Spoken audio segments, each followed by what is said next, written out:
Hi everyone.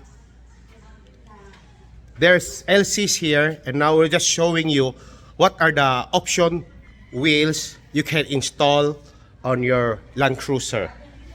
First, on this Land Cruiser, we install 20-inch OEM wheels.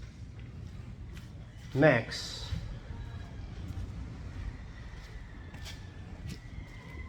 on this one, we install 18-inch Race forged wheels.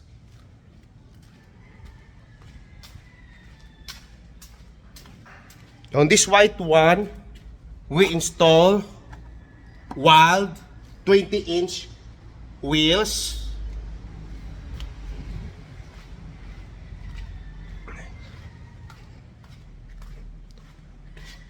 On this unit, this is the original 18-inch wheels. So we just replaced the tires to all-terrain.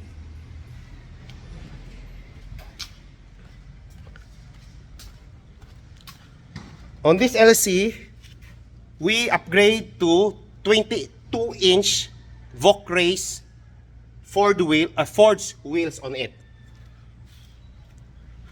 If you want to go crazy on it, I suggest you use 28-inch 3-piece custom forged wheels.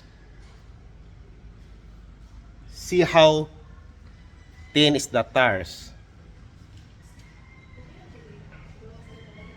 Feel free to message me here if you want to upgrade your LC, because stock is boring here at PRS. Stay safe always. Bye.